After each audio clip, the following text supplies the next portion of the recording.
Voilà comment une simple relation hors mariage peut vous faire sortir de l'islam.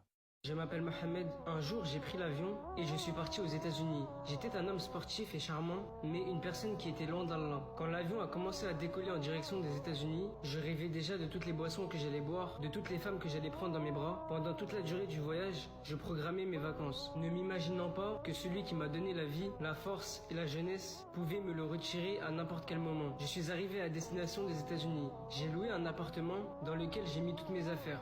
Et là, ont commencé mes vacances. Je veillais toute la nuit, puis je m'endormais du matin jusqu'au soir. À plusieurs reprises, mes oreilles ont délaissé l'appel de la prière. J'ai dépensé beaucoup d'argent, j'ai bu plusieurs fois jusqu'au point où je ne savais plus ce qui se passait autour de moi. Je menais une vie identique à celle des animaux. Ma vie a pris ce rythme jusqu'au jour où je partis en soirée là-bas. J'ai vu plein de belles femmes, puis j'ai demandé un verre. Puis j'ai commencé à boire et je donnais même des pots de vin. Je savais que l'alcool était haram, mais mes passions m'ont fait tout oublier. De loin, une des femmes me regarda d'un regard sensuel et doux. Elle s'approchait de moi, me tendit sa main et se jeta complètement dans mes bras. C'est vrai que j'ai beaucoup désobéi à Allah, mais cette fois-ci, les sentiments étaient indescriptibles. Ses traits montraient que c'était une femme arabe.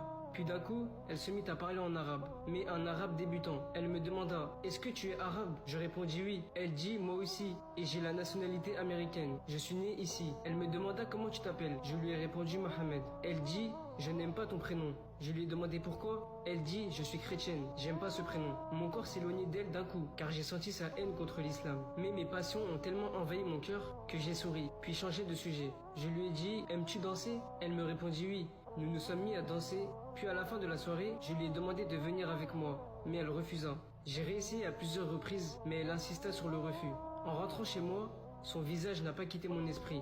Mon cœur s'était grave affaibli du fait de mon éloignement d'Allah. Après 2 soirées avec elle, mon cœur ne cessait de s'attacher à elle, jusqu'au jour où je lui ai demandé de dormir chez moi une nuit. Elle accepta mais à une condition. Elle me dit « Il faut que tu portes cette chaîne ». C'était une chaîne avec pour pendentif une petite croix. J'ai ressenti un sentiment étrange. Et je me suis dit, certes, j'ai désobéi à Allah. Certes, je ne prie pas. Certes, je n'ai pas vu mes parents depuis quelques mois. Mais je suis tout de même musulman. Le problème, c'est que mon amour pour elle était plus fort que tout. Je me suis précipité à prendre la chaîne. Je l'ai mise autour de mon cou comme un prisonnier, un esclave. Je lui ai souri, puis elle m'a dit « Waouh, elle te va très bien. C'est un cadeau de ma part. Je ne veux te rencontrer qu'en te voyant avec. » Et j'ai passé avec cette femme de superbes journées. Shaitan m'embellissait tout ce qui était interdit. Je lui ai demandé de sortir avec moi, mais elle refusa.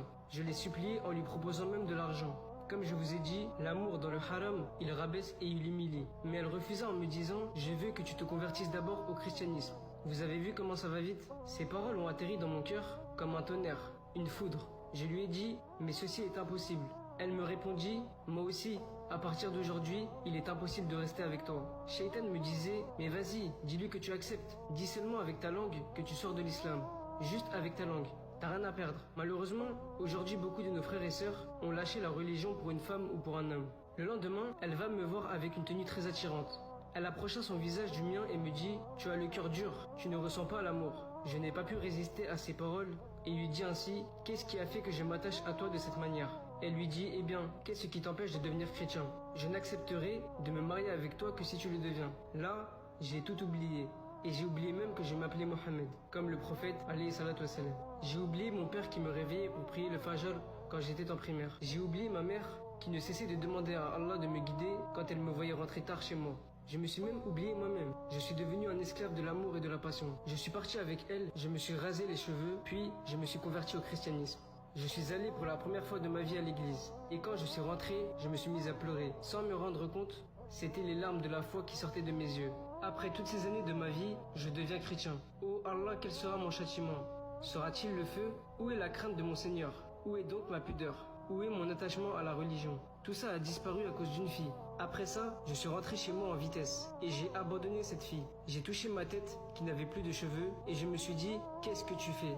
Qu'est-ce que tu fais, Mohamed? Tu as délaissé la religion. J'ai énormément pleuré, j'ai fermé la porte de chez moi et je me suis retrouvé dans une plage de larmes, un océan de larmes. Shaitan me disait, il n'y a plus moyen de retourner en arrière. Tu es maintenant chrétien. Je me suis souvenu de mon grand-père quand il faisait l'Aden, l'appel à la prière.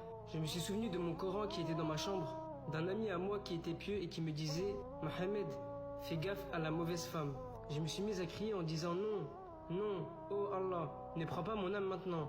je vais retourner à l'islam. Je retourne vers toi, vers le Coran. Je suis allé en vitesse dans la salle de bain, j'ai jeté la chaîne avec le pendentif, je me suis purifié et fait mes grandes ablutions, puis j'en suis sorti en ressentant que je n'avais plus aucun péché. J'ai prononcé la shahada, l'attestation de foi. J'ai senti après avoir dit ces paroles que j'étais l'homme le plus heureux du monde. La joie, elle est dans l'islam. La joie n'est pas dans le haram.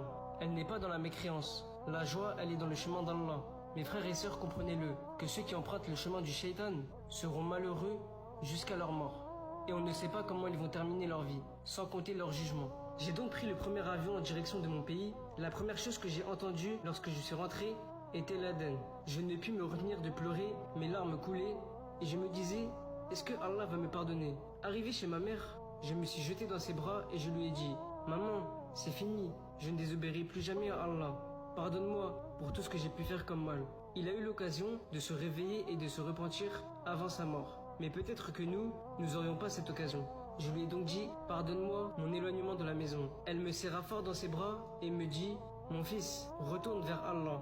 Il sera heureux de ton retour, car il est miséricordieux. Les jours passaient et Mohammed se déplaçait de mosquée en mosquée, de plaisir en plaisir. C'est ça le plaisir et le paradis du croyant. C'est d'être dans la maison d'Allah, d'écouter les paroles d'Allah et du prophète alayhi salatu wassalam. À chaque fois qu'il se souvenait de son séjour, ses larmes se mettaient à couler. Et ça, mes frères et sœurs, c'est le vrai regret du repentir. Quand sa mère passait devant sa chambre la nuit, elle l'entendait pleurer et invoquer Allah. Et quand c'était le matin, elle l'entendait lire le Coran et demander pardon à Allah. Un jour, sa mère entra dans sa chambre pour le réveiller pour Salat al-Fajr. Elle sentit une odeur très agréable, qu'elle n'avait jamais sentie auparavant. Elle le chercha dans son lit, mais ne l'a pas trouvé. Elle le trouva prosterné sur un tapis de prière, près de son lit en train de prier. Elle patienta quelques instants, le temps qu'il finisse, puis se mit à l'appeler « Mohammed », mais il ne répondait pas. Elle s'approcha de lui, le toucha, et c'est alors là qu'il tomba sur le côté. Elle ne put supporter et se demanda « Est-ce que mon fils est mort prosterné ?» Elle n'en croyait pas ses yeux. Elle sortit de la chambre en pleurant. Elle dit « Les enfants, eh oh, venez vite, venez voir votre frère Mohammed. » Ils s'approchèrent et le bougèrent, et ils dirent « Maman, notre frère Mohammed est mort.